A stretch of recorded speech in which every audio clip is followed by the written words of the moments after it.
Assalomu alaykum, hurmatli Uyg'ur adabiyoti to'g'risidagi ishtirokchilari. Bizningki bu soatlik darsimiz bo'lsa, adabiyotning yana muhim janrlaridan biri bo'lgan sahna asari, ya'ni teatrni qisqacha huzuringizga sunamiz. Teatr grek so'zi bo'lib, aslida teatron degan bir grek so'zidan kelib chiqqan so'z bo'lib, bu ko'rish maydoni, tomosha o'rni degan ma'noni bildirdi. Garchi teatr san'ati va teatr janri g'arb dunyosida sistemlashib, g'arb dunyosida nazariylashgan bo'lsa-mu, lekin bu Uyg'urlarga ancha emas. 10-asrlarga oid bo'lgan Uyg'ur yozma yodikorliklaridagi Maytri Simit dramasi teatrning Uyg'urlarning turmushida naqadar uzun bir tarix egalligining yorqin ifodasi. Garchi Maytri Simit dramasi qadimgi Uyg'ur yoziqiga boshqa sanskrit va to'xarchadan tarjima qilingan drama bo'lsa-mu, lekin ayni vaqtda aslidagi teksti 9 pardalik bir dramani shu davrdagi o'ziniki diniy tushunchasi, turmushga, hayotga, tabiatga bo'lgan o'ziniki tushunchalarini, hissiyotini va u falsafiy o'y fikrlarini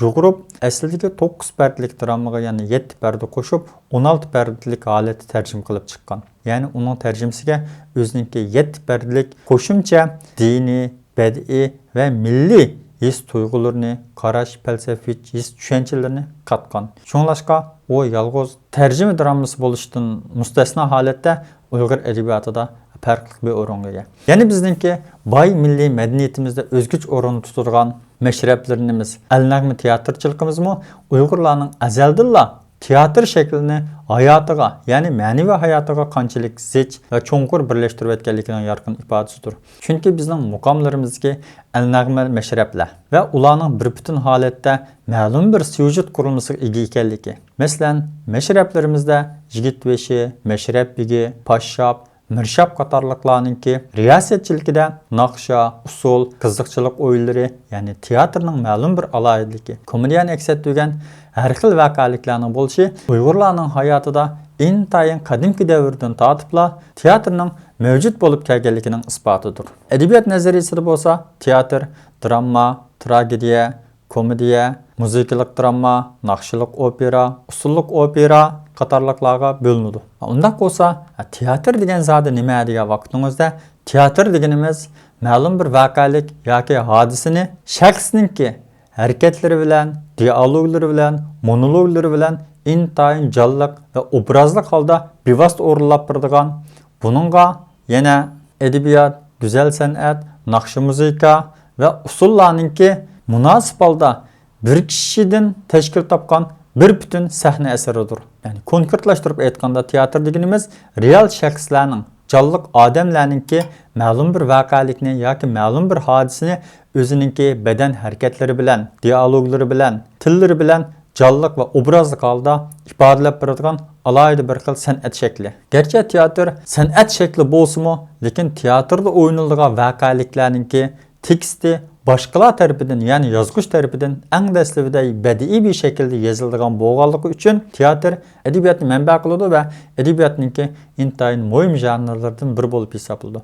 Mayli komediya bo'lsin, mayli drama bo'lsin, mayli tragediya bo'lsin, mayli naqshliq opera bo'lsin, hammasida badiiy tekst yoziladi. Garchi yozilgan tekstlarning tili intayin oddiy, eg'iz tiliga moyil bo'lsa-mu, lekin u yana badiiy adabiyotning mahsulidir. Teatrningki bundaq bir qancha xususiyatlari bor. Birinchi, teatrningki bevositaligi. Ya'ni teatr xuddi biz aynak qarsak o'zimizni ko'rgandek, sahnadagi insonlar bizga bevosita va jonliq o'ynab turdi. Ya'ni bir teatrda intayin muhim bo'lgan 3 omil bo'ldi.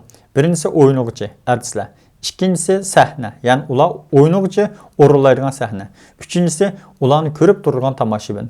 Shunlashqa teatr bevositaligi bilan intayin ta'sirchanlikka ega bir janrdir. İkinci bir alayidlik bo'lsa konkretlik. Ya'ni biz bayatın dedik, teatrning bir alayidlik bevositalik dedik. İkinci muhim alayidlik bo'lsa konkretlik. Ya'ni teatr, ya'ni drama asarlari yoki sahna asarlari ma'lum bir konkret bo'lgan voqealikni tasvirlaydi. Ma'lum bir konkret bo'lgan voqealikni bevosita tasvirlaydigan bo'lg'achqa yoki bevosita o'rinlaydigan bo'lg'achqa, u ko'ruvchilarga nisbatan intayin kuchli bo'lgan bir badiiy zavq, alayida ta'sirchanlik his tuyg'usini beradi. Uchinchi bir alayidlik bo'lsa, teatr asarlari universallikka ega. Ya'ni mukammal bo'lgan bir sahna asarda yoki to'liq bo'lgan bir sahna asarda eng avval uning teksti yoziladi. Undan keyin u tekstni yodlab chiqib, uni o'zining ish harakatlari bilan, dialoglari bilan jonliq ravishda o'ynaydigan artistlar bo'ladi. Uningdan boshqa onun qo'shimcha qilingan sahnlarning loyilanishi bo'ladi, muzikasi bo'ladi, naqshi bo'ladi. Yana ba'zi lozimlik bo'lgan vaqtlarda usullarmi bo'ladi, har xil harakatlar bo'ladi. Shunglashqa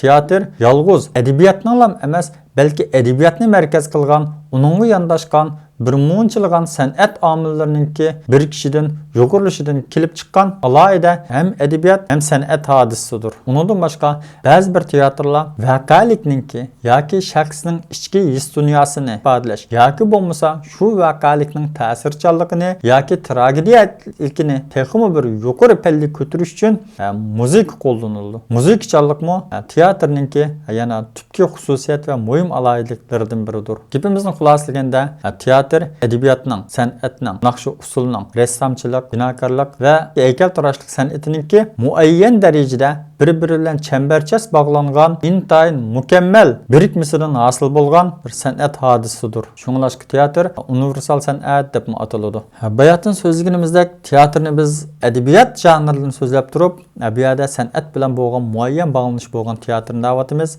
Bayatım so'zlab o'tgandek san'at asarininki ya'ni bu sahna asarininki asosida badiiy adabiyot yotadi. Sahna asarlarininki ssenariyasi boshqa adabiy asarlarga, romanlarga, povestlarga, hikoyalarga yoki bo'lmasa maqolalarga va yoki nasrga yoki she'rga o'xshash badiiy ravishda yozilmay, og'iz tiliga yaqin yozilsa-mu, unda ma'lum bir konkret voqelik, ma'lum shaxslarninki dialoglari adabiy ravishda yozilgan bo'lganligi uchun yanala sahna asarlarining asosida ul teshida yani badiiy adabiyot yotadi. Dramaturglarning yani sahna asari yozganlarning sahna asari yozishdagi maqsadi bo'lsa, kitobxonlar uni o'qitish emas, balki tomoshabinlarga sahnada bevosita ko'rsatishdir. Shunglashqa sahna asarlarda bo'libmi dramalarda ziddiyatli to'qinishlar, voqeliklar, to'lqinsimon o'zgarishlar va kutilmagan hodisalar intayin zich giralashgan holatda ko'z oldimizda mavjud bo'lib turadi. Ikkinchi birisi sahna asarlari ko'pincha o'zimizning hayotidan elingan ma'lum bir voqeliklar ustiga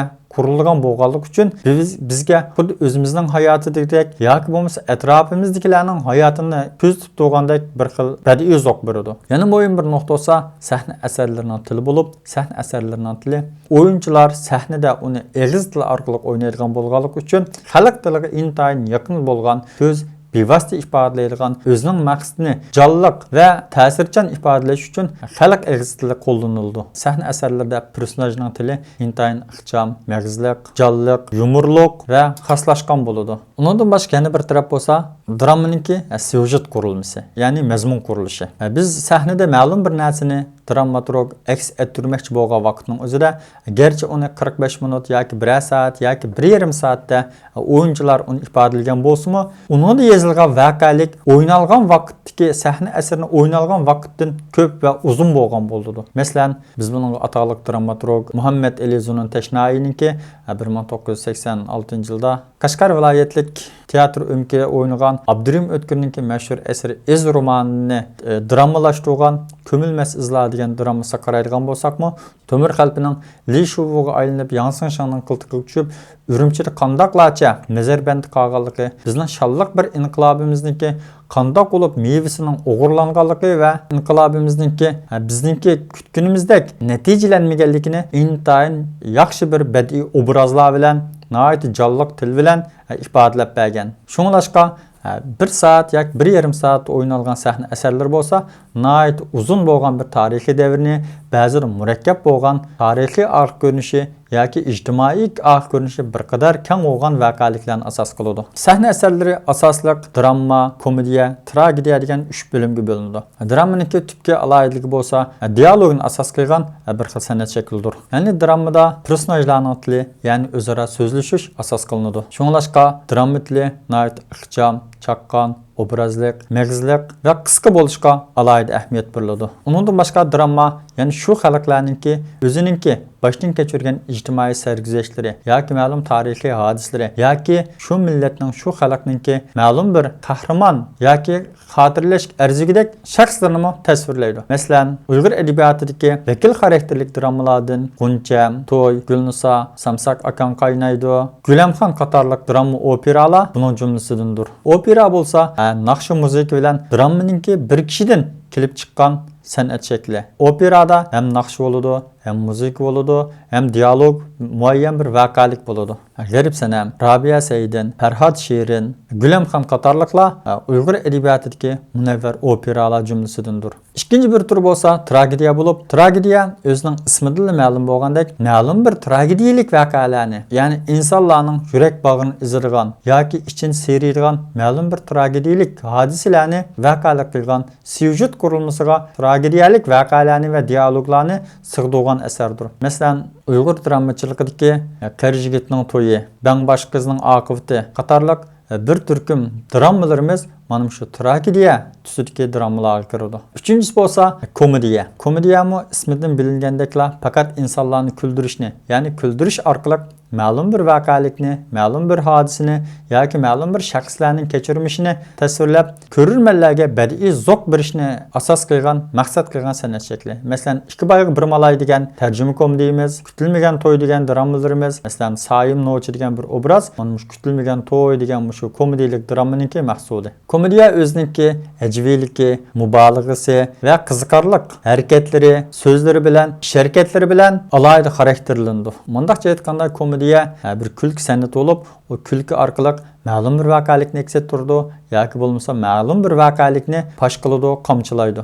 Uningda ko'pincha komediyalik dramalarda ushtumtut voqealar, bilmagan hodisalar, vaqt uqishmasliklar tasvirlandi. Bu orqali hayotning har qaysi taraflarini kulki orqali ifodalab berishga tirishadi. Uningdan boshqa keyingi davrlarda bizningki san'atimiz kirgan etod, kuldurga, epizod va yumor qatorliq sahnalashgan, teatrlashgan, televizorlashgan asarlarmi bizningki shu teatr adabiyotining mahsulidir. Chunki mayli epizod bo'lsin, mayli etod bo'lsin, mayli kuldurgi bo'lsin, bizning artistlarimiz sahnaga chiqishdan burun uningki ssenariyasi yozilib, bular faqat ssenariya yozilgan voqealiklarni o'zininki dialoglari, harakati, badan tili orqali ifodalaydigan bo'lg'achqa, ularning muayyan darajada adabiyot bilan zich bog'lanishliq.